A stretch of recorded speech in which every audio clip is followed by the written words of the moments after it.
नमस्कार, बिहार मिथिला न्यूज़ में आपका स्वागत है। मैं मनोज।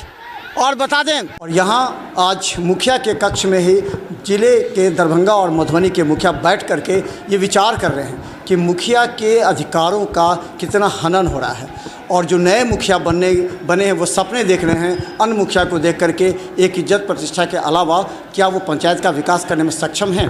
और कहाँ दिए, किनको दिए? देखिए, हम लोगों का पूरे बिहार में 16 अगस्त से 31 अगस्त तक प्रथम चरण का आंदोलन था, जिसमें हम लोग संपूर्ण बिहार के सभी मुखिया जी संपूर्ण बहिष्कार करके, सभी कामों का बहिष्कार करके आंदोलन पर थे। उसी क्रम में 22 अगस्त को पूरे बिहार में एक साथ सभी प्रखंड मुख्यालय पर धरना, और 29 अगस्त को पूरे बिहार के सभी जिला मुख्यालय पर धरना एवं प्रदर्शन का कार्यक्रम किया गया। अभी 15 नवंबर तक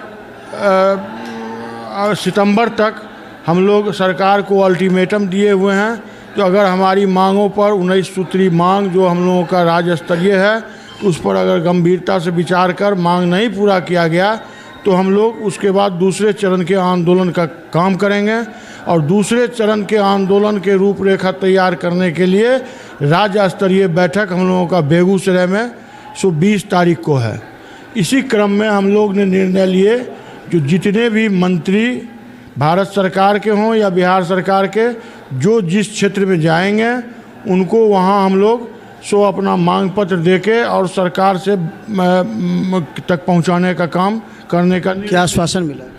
आज मंत्री जी को अभी हम लोग दरभंगा और मधुबनी के अध्यक्ष साथी मिथिलेश झा जी और उनके साथ जो मधुबनी मुखिया जी का टीम है, अध्यक्ष लोगों का राम कुमार यादव जी और जो राजेश जी, दरभंगा से भी हमारे भूषण यादव जी, मनीगाछी के मल्लिक जी, बेनीपुर के अध्यक्ष, अलीनगर के अध्यक्ष, सारे लोग हम लोग सभी मुखिया जी मिलके वहाँ उनको मांग पत्र दिए।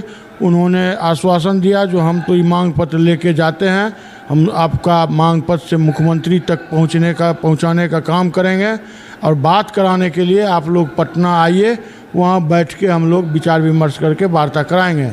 यही आश्वासन आज के मांग पत्र देते समय हम लोगों को मिला है, और हम लोग अपने 19 सूत्री मांग पत्र हमारे साथी मिथिलेश झा जी उनको सौंपे हैं। क्या आश्वासन मिला? मांगे क्या ये? मुख्य मांग हम लोगों का मांग क्या है? ये अधिकार की बात है, पंचायत का अधिकार, जिस मकसद से पंचायत का चुनाव कराया जाता है, और 73वां संशोधन में जो पंचायत के अधिकार दिए गए हैं वो लागू किया जाए।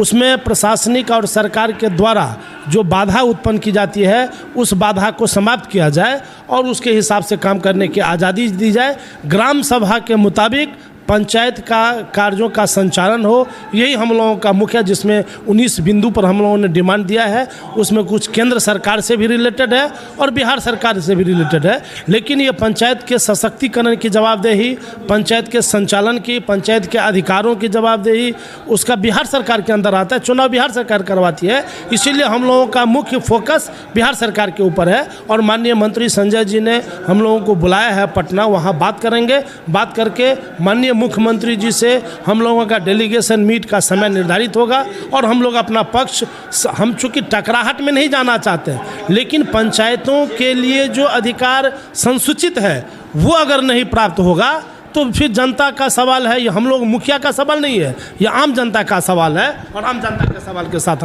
हम बता दें, आज महनाम पोहद्दी में जो पंचायत भवन सरकार, जो नीतीश सरकार का, नीतीश कुमार का सपना भी रहा है, और यहाँ आज मुखिया के कक्ष में ही जिले के दरभंगा और मधुबनी के मुखिया बैठ करके ये विचार कर रहे हैं कि मुखिया के अधिकारों का कितना हनन हो रहा है, और जो नए मुखिया बने हैं वो सपने देख रहे हैं अन्य मुखिया को देख करके एक इज्जत प्रतिष्ठा के अलावा क्या वो पंचायत का विकास करने में सक्षम हैं। कई ऐसे लोहिया स्वच्छ अभियान के तहत जो कर्मचारी हैं उन लोगों को पैसे वेतन नहीं मिल रहे हैं। कई ऐसे महिलाएं हैं जो अभी तक परेशान हैं, आशा परेशान है। इन तमाम लोगों की कभी कभी जिम्मेवारी मुखिया पर ही होती है। देखते रहिए बिहार मिथिला न्यूज़, क्योंकि क्या इन लोगों को बैठक में निर्णय होता है। धन्यवाद।